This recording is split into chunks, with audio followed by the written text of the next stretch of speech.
Okay, folks, so I'm not really one much for doing vlogs and stuff like that, but I have a Kubota SVL95-2S, as you can see, and my primary business is forestry mulching.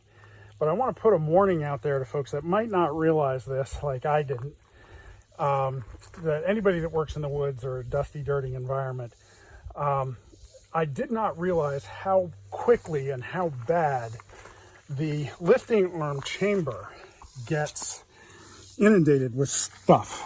And as you can see, normally I go in there, I reach down and I just pull the stuff out periodically. But what I didn't realize was down at the bottom, especially since I do forestry mulching, is I create my own worst environment. I create a chance for a stick reinforced concrete of mulch and dirt and dust and crap to collect. Now, the SVL95-2 has these hatches right behind the track. They are not on the bottom of the pan as in previous versions. These actually aren't as bad as they look. You can get your hand in there from the top pretty well, and if you go in after it with a hose that's got good pressure, you can reach down in and loosen stuff up. And the hatch is positioned in such a way at the bottom. Yeah, see, I've created my own worst nightmare there. So the hatch at the bottom, everything, once you get it loosened up and you start hitting it with a heavy stream of water, can pretty much fall out of the hatch. And I'm going to try and use the hose and show you what falls out now that I've loosened it up a little bit. Get this started. Sorry, like I said, I'm not a vlogger, so this is a little shaky. Get this going here and see if I can hit the right spot. Come on, focus. Yeah, you can start to see it. Now that I've loosened some stuff up, if I hit it right, you can see the mud and stuff trickling out of there. And it takes a while. I've been working on this for about 2 hours now, pulling stuff out. But like I said, if I had realized and I had done this on a regular basis,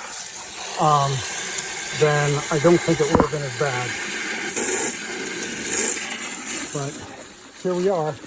I'm going to keep working on it, and hopefully, yeah, you got one of those hatches on either side. And I've taken the hatches out of the engine compartment as well, because that kind of got a little thicker than I realized it had. And I'll still need to rinse that out. You can see some of the water's coming through from the side hatch inside. So it's going to blow some of that stuff in there. So you can see I've got the rear hatches off the bottom and the mid-belly hatch under the engine. So hopefully, and I hope I didn't screw up my sound by having it close to the hose, but hopefully that'll give some of you a better idea of how this thing's put together and what not to do. And stay on this thing, I'd probably say every no more than 20 hours. And do a good thorough cleaning and flushing of that compartment. It's just one of those things with a compound lift arm like that. Unlike some of the other ones that have just a straight pin and straight lift cylinder, the cylinder lays here along and pushes on the bottom of the arm, so they don't have this whole well down there. It just connects somewhere back here and then pivots the whole arm up. So Kubota's kind of got that problem. So if you're going to be in a dirty, messy environment, make sure you stay after this.